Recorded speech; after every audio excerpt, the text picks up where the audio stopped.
Hopefully, the latest version of this enlightening list can shed some much-needed light on everything from a lack of certain Sith characteristics to exactly what happened to specific characters in between movies. This galaxy can sometimes be a bit of a confusing place, folks, but your days of being baffled by the following questions are about to come to an end. Because I am Gareth here from What Culture Star Wars, and here are 8 even more Star Wars questions that always confused you. Number 8. Where did Poe go after that crash? Not too long after meeting Finn during the opening stages of The Force Awakens, Resistance pilot Poe Dameron teamed up with the defecting Stormtrooper, with the two making their great escape from a First Order Star Destroyer and heading for Jakku. Only before they could land on the desert planet, their TIE fighter was blasted out of the sky. And it was in this moment when fans assumed either Poe had been ejected from the falling ship, or shockingly died within the film's opening act. Bummer.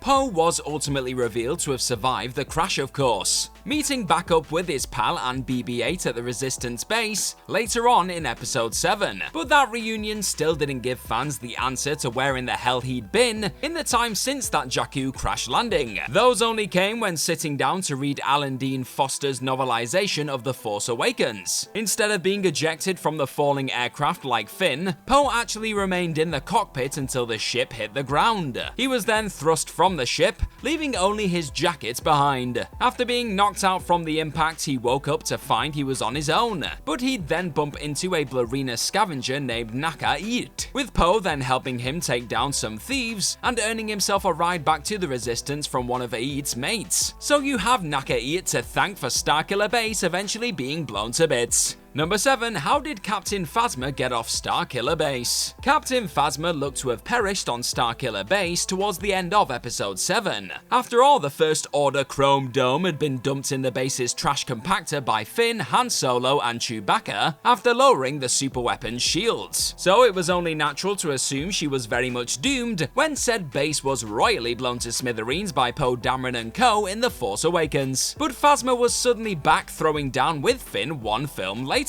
with it only being revealed in a 2015 comic mini-series known as Star Wars Captain Phasma exactly how she escaped certain death. Said Resistance bombing of the base actually blew a hole in the trash compactor, and Phasma then proceeded to frame fellow officer Sol Rivas for the fateful shield lowering act. She then hopped in a TIE fighter before the whole place went kaboom. Not stopping there though, Phasma then made it her mission to track down Rivas after he also escaped, killing him and successfully covering her tracks in the process. While the flicks may not have showcased quite how ruthless this First Order captain could really be on her day, this comic book definitely highlighted how far she was willing to go to survive. Number 6. How did Palpatine choose Anakin's Sith name? While George Lucas may have landed on the name Darth Vader after taking the Dutch word for father and opting for a word that wasn't that far away from dark, it's never really explained on screen why Darth Sidious randomly decided to eventually use this iconic title when renaming the Chosen One in Revenge of the Sith, other than it sounding both ridiculously cool and utterly terrifying as far as new Sith handles go. But that random pause you see during Episode 3, when Big Bad Palps is moments away from giving Anakin Skywalker the name of Vader, actually contain the answers you've been searching for. In fact, according to the film's novelization, written by Matthew Stover, Sidious actually took a brief moment to ask the dark side of the Force to guide him in the naming of his new apprentice. And after receiving an answer dark as the gap between galaxies, Skywalker was soon given the moniker of Vader before being sent to wipe out some younglings in the Jedi Temple. This particular novelization may technically fall into the legend stories, but with there being no other canon explanation behind why Sidious took one look at his new apprentice and thought, ah yes, Dark Father, this creepy Force chat is as close to a definitive answer as Star Wars fans are probably ever gonna get. Number 5. What happened to Sabe? Remember when Keira Knightley suddenly popped up in The Phantom Menace, revealing that her character of Sabe had actually been playing Queen Padme Amidala's decoy all along?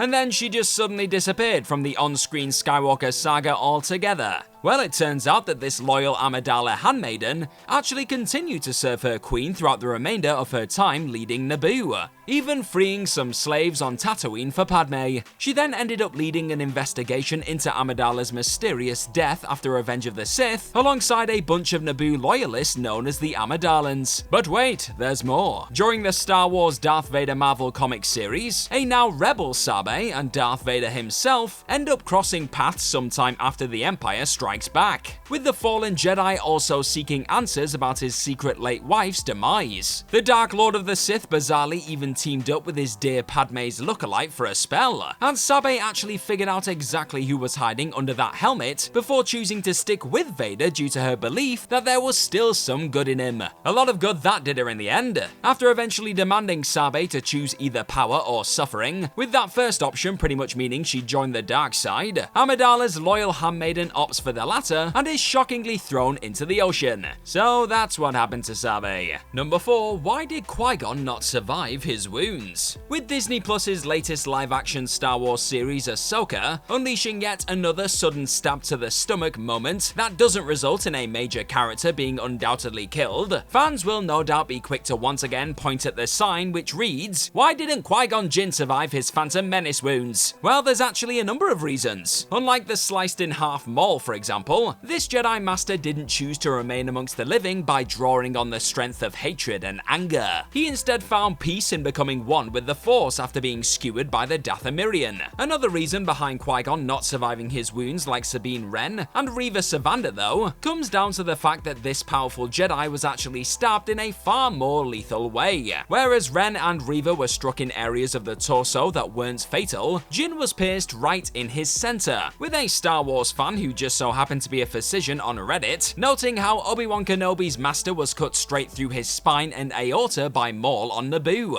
and no amount of nights in a nearby medical facility would be able to repair that sort of horrendous damage. Number 3. What happened to the Geonosians? Despite being arguably the most memorable fully computer-generated species on show in the prequels, alongside the Gungans of course, the Geonosian race seen during the multiple battles of Geonosis and elsewhere in the galaxy at the time seemed to bizarrely disappear by the time A New Hope goes down almost 2 decades later. The alien creatures who helped design the Death Star didn't just go into hiding after the events of Revenge of the Sith though. They actually ended up being enslaved by the new Empire, and it being forced to build this intimidating new space station wasn't bad enough. Once the Death Star's hyperdrive was fully operational, Grand Moff Tarkin gave the order to sterilize the planet of Geonosis using Imperial gas canisters. Yep, it's as horrific as it sounds. In the end, the Empire wiped out all but one of the bug-like species to keep their superweapon a secret, meaning that a shocking 100 billion aliens were murdered during what was classed as the worst genocide ever committed by the Big Bad Force in the galaxy. Outside of Click-Clack seen during the Rebels animated series, and a Soul Queen egg that would eventually hatch and be revealed as sterile, this race were completely eradicated after the Empire decided they were no longer needed. Number 2. Why didn't Zam Wesell just shapeshift and stay hidden from Anakin and Obi-Wan? After her attempts to take out Padme Amidala were foiled by Anakin Skywalker and Obi-Wan Kenobi during Attack of the Clones, Claudite's bounty hunter Zam Wesell eventually fled into the Outlander Club on Coruscant. However, the fact Wesell, disguised as a humanoid at this moment, then proceeded to try and fail to catch Kenobi by surprise within the establishment, soon left many Star Wars fans scratching their heads. If this alien had the ability to simply change into another humanoid, why didn't she just do that and disappear from her pursuers? Well, after years of wondering what Wesell was thinking in foolishly sticking around long enough to be caught by the Jedi, and eventually assassinated by Jango Fett, a recent Star Wars Secrets of the Bounty Hunters book finally offered an explanation. She was out for revenge. As seen in the character's bio within said book, Wesell could have very much chosen to blend into the crowd as another humanoid, but the pages reveal that, for some, revenge is just as rewarding as a pile of credits. Wesell could not resist the chance to strike bad at the Jedi who had ruined her job. Hilariously, the book then goes on to add that trying to sneak up on someone who has mastered the Force never ends well. You can say that again. Number 1. Why didn't Dooku have yellow eyes like other Sith? What did Darth Vader, Maul, and Sidious all have in common? They, like so many Sith, have each showcased some particularly unsettling yellow eyes at various points in the Star Wars timeline. However, one Sith Lord who didn't show off this specific trait during the prequel trilogy anywhere near as often as those powerful dark side users was none other than the mighty Count Dooku. But why did Darth Tyrannus' eyes only very rarely burn yellow? As seen on the odd occasion in the Clone Wars animated series, during his time as a dark side of the Force practitioner. Well, it's actually noted in Star Wars The Visual Encyclopedia that eyes are windows to the soul in this galaxy, and that when rage and anger seethe inside a dark side user, their eyes may burn yellow with a fiery red rim. In other words, when a Sith is pissed, you can literally see it in their eyes. And while the powerful Emperor Palpatine was seemingly able to conceal his distinct yellow eyeballs when manipulating the galaxy as Chancellor, it's more likely that Dooku didn't boast those same coloured eyes as often, due to the fact his motivations weren't as rooted in anger and hatred as the rest of the aforementioned Sith. Instead, he simply felt the Jedi had lost sight of what was important, and was largely attempting to stamp out the corruption in the Senate rather than conquer the galaxy. Before eventually being cut down in front of his own master, Dooku was seemingly not driven by anger and pain as much as some of Sidious's other apprentices when shooting lightning from his hands and clashing with his former Jedi brothers. Hence why his eyes rarely went full freaky Sith. And that's our list. Know of any other Star Wars questions that always confused you? Well, let us know all about them in the comments section right down below, and don't forget to like, share, and click on that subscribe button while you're down there. Also, if you like this sort of stuff, then please head on over to whatculture.com and find some more fantastic Star Wars articles just like the one this video you're watching right now is based on. I've been Gareth from What Culture Star Wars. May the Force be with you as always. Cheers for watching this video today, and hopefully we'll see you soon. Bye bye!